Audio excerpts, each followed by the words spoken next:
Good morning. Good morning, Father. Last week, I shared the central question in the book, Life is Messy. Can someone who has been broken be healed and become more beautiful and more lovable than ever before? Matthew Kelly said the answer is definitely yes. And he uses the beautiful Japanese art of kintsugi to depict this truth.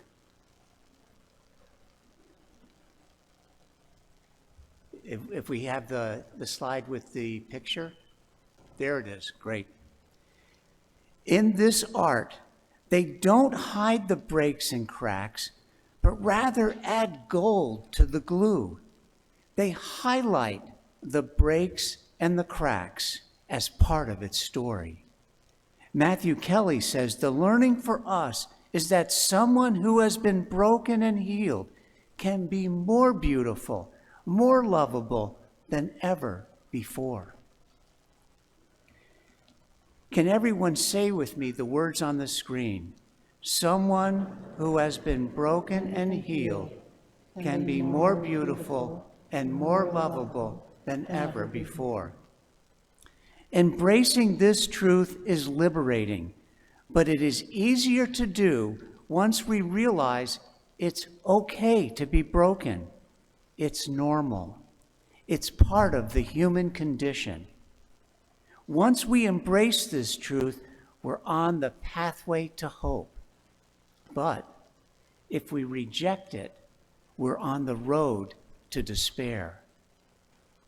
This week, I want to talk about how change can be the blessing we need in our lives, how change can be a blessing.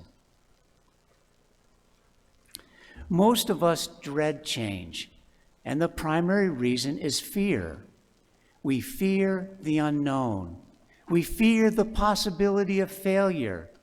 We fear the pain and discomfort that often comes with change. We also like to be in control.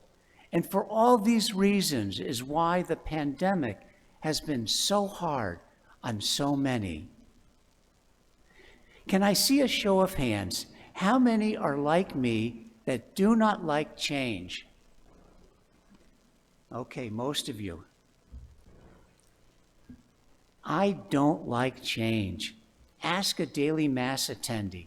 I do the same prayers over and over and over. Ask a staff member. I like consistency. I don't like a lot of change. This is further made difficult for me because Father Mario loves change. I like the comfort and regularity of sameness. I prefer to go deep in a few things, to enter more deeply into the mysteries that are around us, to look more closely at the beauty of the ordinary that is surrounding us. However, when we're hurt or we're struggling, change is often what we need. There are many reasons for the need for change. All of us are growing and changing. The world is constantly changing. Who would have thought 3 years ago we'd be in the middle of a pandemic and now a big war? Further, none of us are perfect. Well, maybe the people in the front row. Oops, there's nobody in the front row. Winston Churchill said, "To improve is to change, and to be perfect is to change often." The irony is, there's only one constant in life. And what is that? Change. And we ignore it at our own peril. Furthermore, we often have to be the first person to make the change, not the other person. Let's listen to Jesus in his Sermon on the Mount, Matthew chapter 7. Why do you notice the splinter in your brother's eye, but do not perceive the wooden beam in your eye?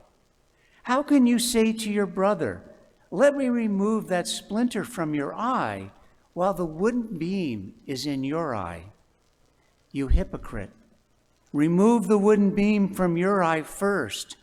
Then you will see clearly to remove the splinter from your brother's eye. Mahatma Gandhi said, we need to become the change we want to see. And when we change, the world changes. Also, counselors will tell us the only person you can change is yourself. Okay, Father Peter, you've convinced me that change is often required, and it begins with me. So how do I change?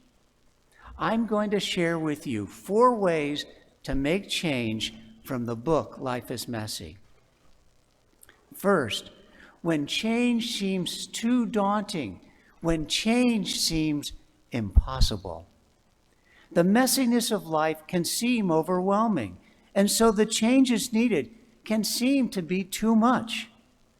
But Matthew Kelly tells us that's okay. Matthew Kelly says, imagine the smallest change you could change in your life. Something so tiny, so small that it seems insignificant. Maybe just turning and facing in the right direction, even without making that first step. If that's all you can manage, that is enough. My father used to say that small changes are real changes.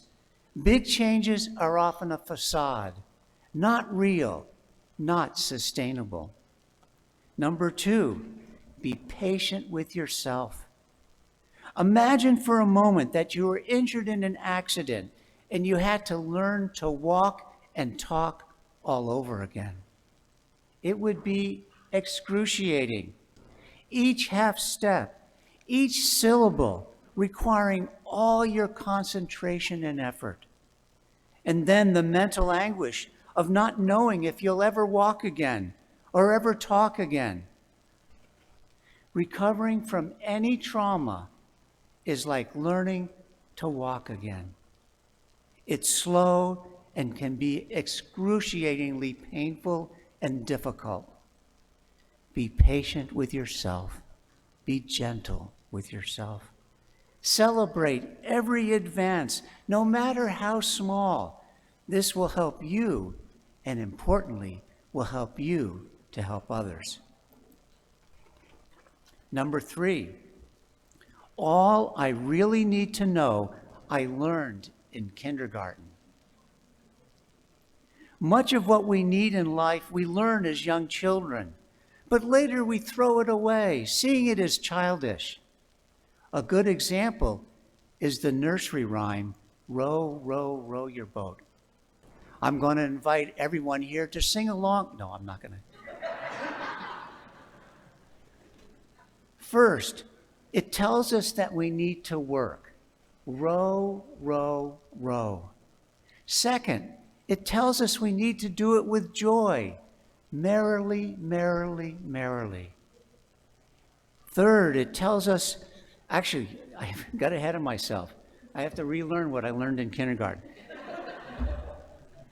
Second, it tells us we need to do it gently, gently down the stream. Third, it tells us we need to do it with joy, merrily, merrily, merrily, merrily. And fourth, it says to not take ourselves too seriously and that life passes quickly. Life is but a dream. The learning from this is we need to slow down and enjoy the journey. I'm a type A person. I'm always got to take that hill, and we go take that hill, and then we take the next hill. But we need to slow down and enjoy the journey. Fourth, and finally, falling backwards is part of moving forward. Falling backwards is part of moving forward. Falling backwards is to be expected. Relapse is reality. In fact, if you aren't falling, you're not trying hard enough. You're being too cautious. In business today, many companies are not hiring people who haven't failed. It's often said that you learn more in failure than you do in success. Some lessons cannot be learned except by discovery and failure. And from a spiritual perspective, I've often quoted St. Jose Maria Escriva, the founder of Opus Dei, who said, "A saint is just a sinner who gets back up." A saint is just a sinner who gets back up. So be gentle with yourself so that you, in turn, can be gentle with others.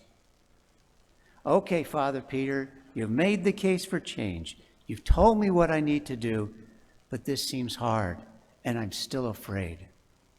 Change is never easy. Even a change for the better exacts a mental and emotional toll because it brings unknowns. It removes the familiar and comfortable and thrusts us into new and uncertain situations. It causes me to adjust and realign my expectations to my new reality. However, there's good news. God never gives us more than we can bear. 1 Corinthians chapter 10. And with God's grace, we can do this change and so much more. And there's more good news in our ever-changing world. There actually is one other thing that remains constant, that never changes: Jesus' love for us. Our circumstances may be shaken and the familiar removed, but his love is steadfast and forever the same.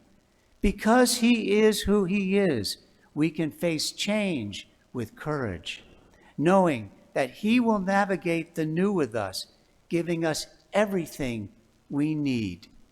Not necessarily what we want, but everything that we need. Jesus' love is constant. Jesus never changes. Jesus is always present and walking with us.